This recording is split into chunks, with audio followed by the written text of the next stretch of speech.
ಅಂತ ನನ್ನನ್ನು ಇಲ್ಲಿ ಬಿಟ್ಟಿದ್ದಾನೆ. ಅದಕ್ಕೆ ನಾನು ಈ ಜೀನ್ಸ್ ಬಿಡದೆ ಉಪಯೋಗಿಸ್ತಿದ್ದೀನಿ ಗೊತ್ತಾ? ಗೊತ್ತಾ, ಗಣಿಗಾರಿಕೆ, ಪೆಟ್ರೋಲಿಯಂ, ಕಲ್ಲಿದ್ದಲು ಇಷ್ಟೇ ಯಾಕೆ? ನಾನು ಹೇಳ್ತೀನಿ, ಈ ಭೂಮಿ ಮೇಲೆ ಜಾಗ ಸಾಕಾಗಲ್ಲ ಅಂದ್ಬಿಟ್ಟು ಭೂಮಿಯ ಒಳಗೆ ಇನ್ನೊಂದು ಲೋಕ ಸೃಷ್ಟಿ ಮಾಡ್ತಾರೆ ಗೊತ್ತಾ?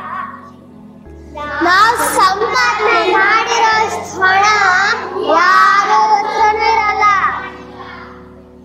ಹರೇ ರಾಮ್ ರಾಮ ರಾಮ ಹರೇ ಹರೇ, ಹರೇ ಕೃಷ್ಣ ಕೃಷ್ಣ ಕೃಷ್ಣ ಹರೇ ಹರೇ. ನಿಲ್ಲಿ, ಯಾರು ನೀವು? ನಾವು ದಾರಿ ಹೋಗ್ತಾ ಇರೋರು, ದಾರಿ ಹೋಗಲು ನಾವ್ಯಾಕೆ ನಿಮಗೂ ತಿಳಿಸ್ಬೇಕು? ಇದು ನಮ್ಮ ದಾರಿ. ನೋಡಿ, ಎಲ್ಲ ಕಾಗದ ಪತ್ರಗಳು ಸರಿಯಾಗಿದೆ, ಎಲ್ಲ ಕ್ಲಿಯರ್ ಆಗಿದೆ.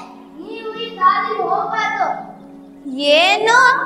ಈ ದಾರಿ ನಿಮ್ಮದೇ, ಇದೆಲ್ಲ ನೀವು ಮಾಡಿಕೊಂಡಿರುವುದು. ಈ ಭೂಮಿ ಯಾರಿಗೂ ಸೇರಿದ್ದಲ್ಲ. ನೀನು ಏನಾದರೂ ಹುಟ್ಟಬೇಕಾದರೆ ಏನಾದ್ರು ತಂದಿರುವೆಯಾ ಹೇಳು? ಇಲ್ಲ. ಮತ್ತೆ ಈ ಭೂಮಿ ನಿಮ್ಮದೇಗಾಗುತ್ತದೆ? ಆ ದೇವರು ಎಲ್ಲ ಇರುವ ಈ ಭೂಮಿಯನ್ನು ಸೃಷ್ಟಿಸಿ ನಮಗೆಲ್ಲರಿಗೂ ಬದುಕುವ ಅವಕಾಶ ನೀಡಿದ್ದಾನೆ. ಹಾಗಾಗಿ ಈ ಭೂಮಿಯನ್ನು ನಾವು ಸಂರಕ್ಷಿಸಿಕೊಳ್ಳಬೇಕೇ ಹೊರತು ಅಗೆದು ತಿನ್ನಬಾರದು. ಹಾಗೇನಾದರೂ ಆದರೆ ಪ್ರಳಯ ಆಗುತ್ತದೆ, ನಾವೆಲ್ಲರೂ ಸಾಯುತ್ತೇವೆ, ತಿಳಿದುಕೋ.